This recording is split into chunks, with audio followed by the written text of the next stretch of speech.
Young people need a safe place to talk about sex, and I think the church can and should be a safe place to discuss sex without judgment.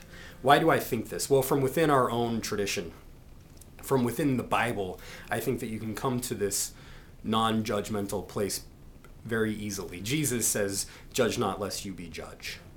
Paul, in his letter to the Romans, chapter 2, states basically the same thing. When you judge others, you judge yourself. You condemn yourself. So I think that the church should be a welcoming place where young people can come and discuss this topic honestly, openly, and without judgment. Now, that doesn't mean you can't guide young people. I think that young people are thirsty for meaning, for depth in their lives. They are, clearly they are. And so much of what our culture gives, and the message of sex, is superficiality. Just do it. Do what feels good to you. Leads to superficiality. So how do you open up a discussion with young people about sex? I think it's important to tackle this issue of what does culture tell us about sex? What are the different categories within culture that gives us message about sex? Different categories such as the media, parents, school, church, etc. What are these different categories and what is the message that they're giving? So you start off this conversation by brainstorming these different aspects within our culture. And we did this, and we also discussed what message those categories are given. We did this, the lesson plan in our conversation will be up on the Raven Foundation website soon. We're revamping the website, so check that out in a couple weeks if you're interested. So we begin the discussion of the Bible, starting off with Genesis 2:23 through 24, and 1 Corinthians 6:19. It's important to be honest with children, with kids, youth, about what the Bible actually says about sex. Nowhere in the Bible does it say, "Thou shalt not have sex before marriage."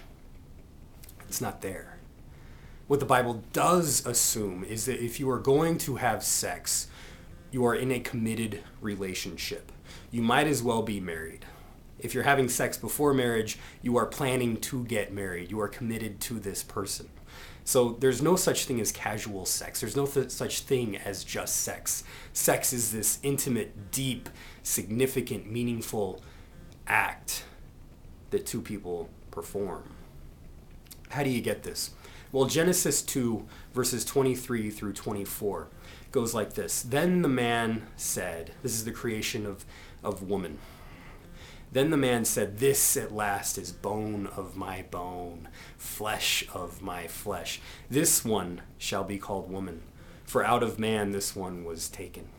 What does this mean? This is verse 23. What does this mean? Take a minute, discuss. What does this mean? Where the man is weak, bone of my bone, the woman is strong. They complete one another. Flesh of my flesh. This is the completion of who man. Without woman, man is incomplete. Without man, the woman is incomplete. This is complete each other. This is what it means to be human, to be in relationship with another. It goes on to say, "Therefore a man leaves his father and his mother and clings to his wife, and they become one flesh." What does it mean to become one with another person? This obviously means like physically one, sexually one. You have sex, become one, physically one with another. But what else does it mean to become one? Spiritually one, emotionally one. What else? Sexually one, yes.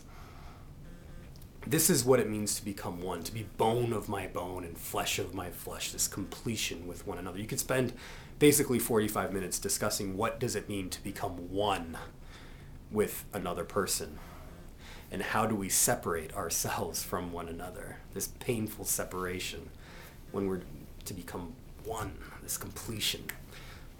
That's Genesis, and it leads to this, you are committed.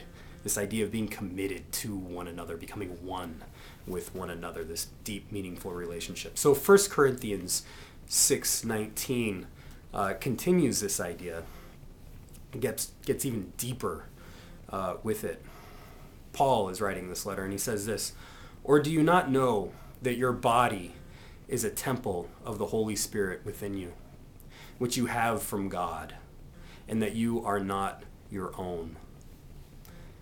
We live in a culture that wants to think we are our own. We are independent. We are our own person. We're mavericks, right?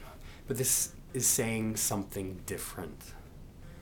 It means within you rests the Holy Spirit of God. There's something significant, meaningful within you.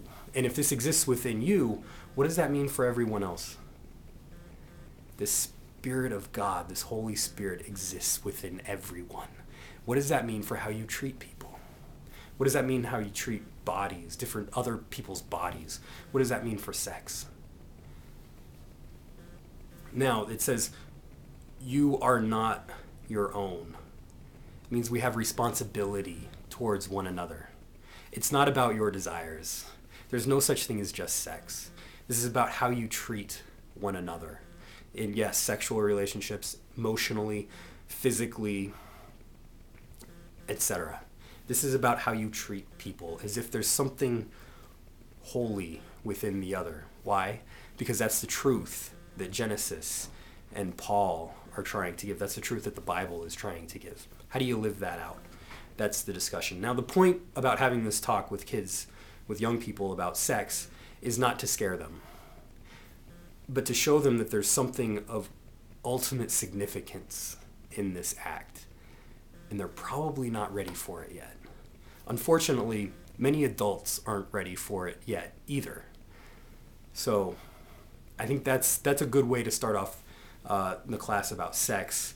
I think it's important to talk to young people frequently about this idea, this act of sex. So we do it next class, and we'll discuss that. Okay, thanks. Like to hear your thoughts. Let me know. Bye-bye.